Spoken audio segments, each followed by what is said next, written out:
What's up guys, Tamrakshan here. Confusion is always there when there are plenty of great choices. And the major confusion thing happening is in the 160cc segment, and for that, to make things a bit easy, we're gonna compare two of the best options in that segment, which is the TVS Apache RTR 164V BS-6 and the Honda X-Blade BS-6.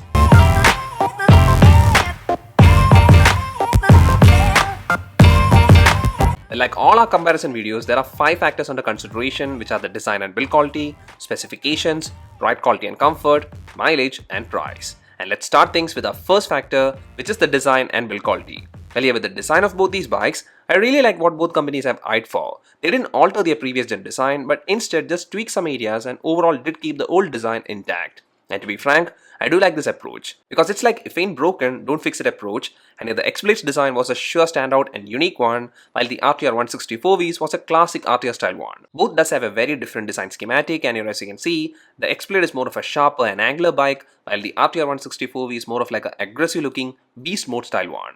The headlight is a place where the X-Blade does show its very unique approach, because the headlight in the X-Blade is the robotic type headlight, which is a LED headlight, and it's one of the best in the segment for night rides. And while checking the RTR 164V, the headlight's design is more of like a meaner looking one with the snake fang style LED DRLs, and here since the headlight is the LED headlight, its range and coverage is also really good. Here from the two, I feel both the headlights won't disappoint you during night rides. And now checking the main attraction of both these bikes, which is the fuel tank, well here also the X-Blade does retain that sharper look with that sharp cutting theme, and here the plastic used feels of good quality too with matching tank cowls, and even the graphics is not a very loud one, but instead it's more of like the design blending one.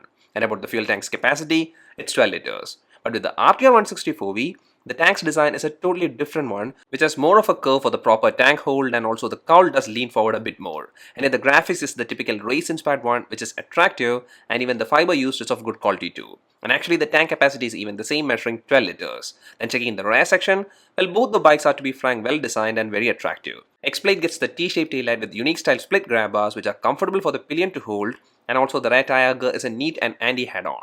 And while checking the RTR 164V's rear section, well the taillight is a compact style one which looks sleek, and it also blends really well with the iconic RTR grab bar. This pillion grab bar is also a very comfortable one, and here also the rear tire auger is present, and actually both these bikes even do get the under cowls, which is an added protection for the engine, and also it does elevate the overall bike's appeal.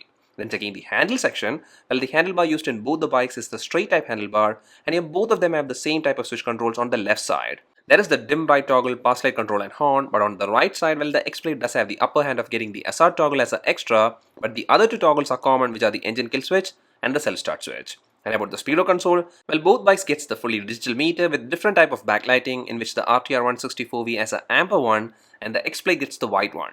And both these meters readability is pretty good, but then the X-Blade has an upper hand here also with the info showcased. Then about the exhaust used in both these bikes, well the RTR 164V retains its racing style double barrel exhaust, which is a sure standout and iconic one, but on the X-Blade it's more of like a blend of classicness and modernness. And also talking about the overall build quality, well both of them have a lot of fiber parts, and here the quality of fiber seems to be on par on both the bikes, and here what I usually feel is that if you properly maintain both these bikes, they will age well. So that's everything about the design and build quality of both these bikes, and here I really love the way both these bikes are designed. They have their unique style, yet they both are well designed too. So it's like whichever design you prefer the most, you can lean towards it. And since the first factor is standing like this, let's move on to the paper stuff, which is more of just comparing the two based on numbers, which is the specification factor. And here in this factor, first when we pull up the engine spec sheet, the engine capacity of both these bikes are very slightly different, with the X-Blade topping the capacity with the 162.71cc engine, while the RTR 164V BS-6 gets a 159.7cc engine.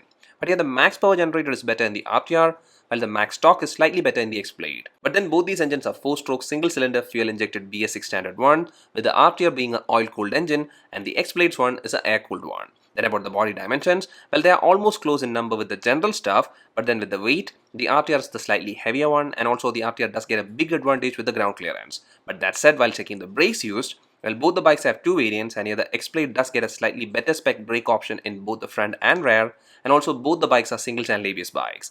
Then with the tires, well the X-Blade just has a single option in both the variants, where the front tire is 80mm thick and the rear is 130mm thick, and here both these tubeless tires are fitted to a 17-inch rim.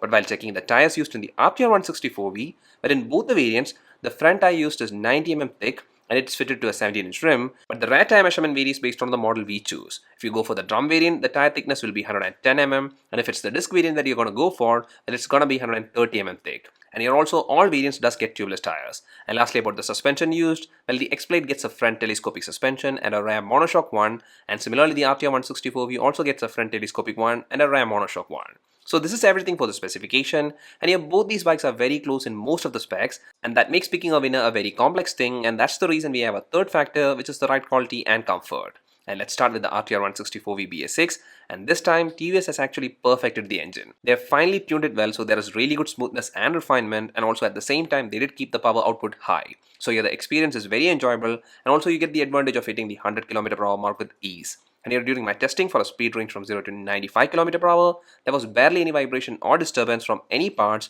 and also even in the 100+ km/h range, the engine was stress free.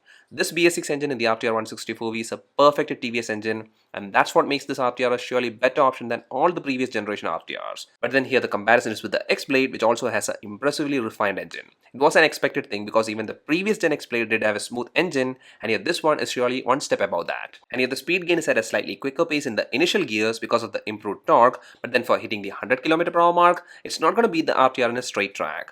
But that said, the X-Blade surely did stay vibration and stress-free for a speed range from 0 to 100 km/h, and also the bike was a very stable one even at a higher speed like the RTR 164V. And about the gearbox used, well, both the bikes does get a 5-speed gearbox, and here both the gearbox are well set without any issues, at least with the test ride units I got. Now the previous X-Blade's initial unit gearbox did have some issues, which personally I didn't experience, and it's the same with the BS-6 version I tested. All gear shifts were spot on and there wasn't any gear missing issues too. So overall about the ride quality and performance, well, the RTR does have the advantage of hitting a better top speed, but then the X-Blade does gets a better and initial punch because of the slightly improved torque. And about the ride quality, they both are very close. But then with the ride control, well, the X-Blade does have a slight upper hand. The bike being a bit lighter does help to quickly maneuver through traffic, and also it's easy to avoid potholes. The RTR 164V is also a very easy to manage bike with again good ability to flick around, but then in the comparison, the X-Blade does get the first spot. And about the comfort side, well, for the rider, both the bikes are very comfortable bikes. X-Blade does have a slightly leaning poster, but then the handlebar is not fast set, and also the tank grip is good along with one of the best in class seat,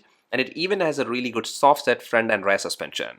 But about the RTR 164V, well, the riding posture is a bit more sporty with the handlebar being a bit more fast set, but then the tank grip is much more ergonomic. And about the seat, well, TVS has this time really improved it with better and denser cushioning. And about the suspension, well, the front one is soft set and the rear one leans towards a moderate stiffness setting. And for the pillion, well, the seat cushioning is good in both, but for the seat area, the X-Blade is the one with improved area. And lastly, about the safety side, well, here the unit I tested in both the bikes is the top variant, which is the dual disc variant, and here both of them did perform in almost the same manner. The max safe panic braking speed I'll recommend is below the 80 km/h mark, and if you're applying quick brake below that speed range, well, then both the bikes will stop without any skids or air wheel lift off. And by the way, the seat height of both these bikes are not on the high side, where the X-Blade seat height is 795 mm and the RTR 164V's is 800 mm. And here both these bikes were perfect for me, and hence I didn't face any issues for reaching the ground, nor did I have any trouble from the handlebar too. So that's everything about the ride quality and comfort department, and here like the spec sheet, things were a bit close, but then there are sure differences and advantages for both the bikes. The X-Blade does have the slightly better initial punch and has a greatly refined engine which is best in class, and there is upper hand in the ride control side, and like the previous X-Blade, the ride comfort is again the best part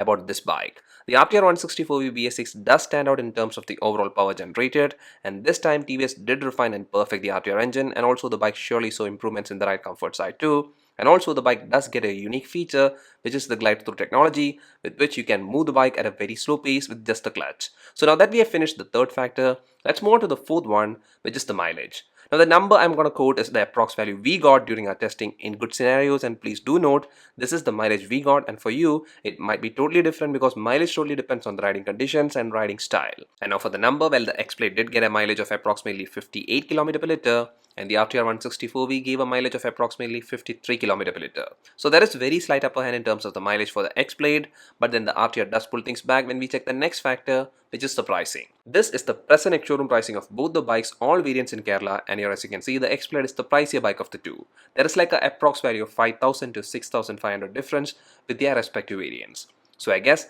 that's everything for this detailed comparison. Both these bikes offer plenty of great stuff, but yet they're very different. X-Blade BS-6 has the much more unique look with a sharper design schematic, and also the engine refinement is the best highlight, and here the X-Blade also does get improved initial acceleration with the upper hand in the ride control, and like before, it's one of the best bike in terms of ride comfort for both the rider and the pillion, and even the mileage is on the higher side too. And the RTR 164V BS-6 starts things by retaining the iconic RTR design, which this time with a slight tweaking does look more meaner, and the power output still is dominated by the RTR 164V, and this time the engine's refinement is best than all the other RTR 164V versions, and you even get handy features like glide-through technology and improved ride comfort, and even the price tag is on the lesser side. So you're picking the right one should all depend on the things that you prioritize the most, and I would love to know which one is your pick from the two.